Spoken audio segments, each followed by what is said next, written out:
Hi, everybody. It's meteorologist Joe Chaffee on this Friday morning, and we are watching Hurricane Matthew on the radar right now.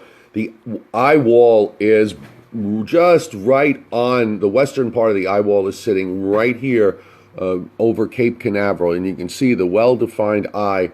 There it is, right there, and it's just barreling along. So Daytona Beach, Palm Coast, and then St. Augustine right in its path. So that eye wall is going to just barely brush inland as it continues its way upward.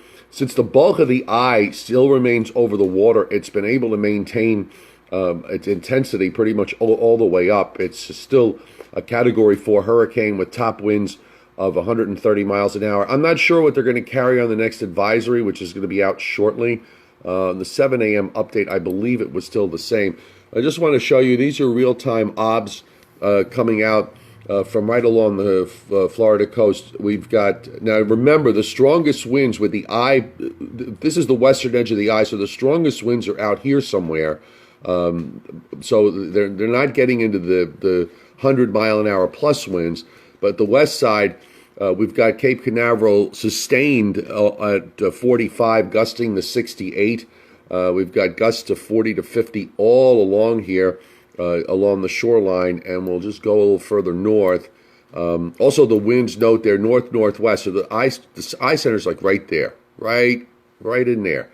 As we go further up the coast, we see New Smyrna Beach gusting to 46. Daytona Beach is sustained 45, gusting to 60. These are fairly strong winds. They kind of drop off. You still get some gusts as you go further north. St. Augustine getting gusts to 51, so some of these outer bands keep coming in. I'm going to, let me get a little further south. Let's see what we got. Got a lot of observations. As we go south down by Palm Bay, a lot of gusts in the 40 to 50 mile an hour range, gusting to 59 near Palm Bay. And get down further just to see what's happening further south as the winds do drop off some. We'll just get a little closer there. So you can take a look here. So now we're down West Palm Beach and further south. The winds are slacking off just a little bit, sustained 15 to 20, gusting to 30. So it's really up, right near where the eye wall is, near Cape Canaveral, north of Melbourne. So right in, we have now sustained 50 at Cape Canaveral, gusting to 70 with the wind to the west. So the eye's probably just like this, right in there, covering the John F. Kennedy Space Center. It's not often you see the 50-knot sustained flag. It does, every once in a while it does appear, but there you have it. Let's look at the satellite loop this morning and take a look at that on the water vapor imagery. The eye itself, you can't really see too well. It's just probably right in here, right like that. And it's continuing to straddle the coastline. It's probably going to do one of these things where it just barely stays offshore unless it just suddenly punches inland. It looks to me like that's going to be the case.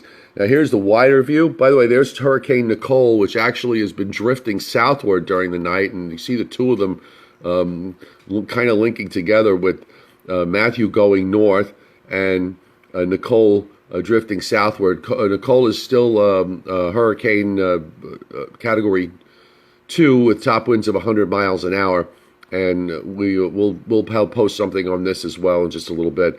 But there goes Matthew as it moves northward. And here's on the other satellite view, which includes us.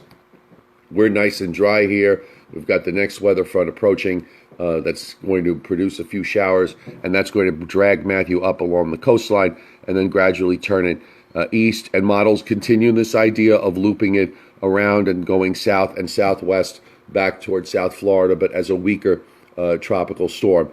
So just keep it tuned right here, and also for updates as we go through the day.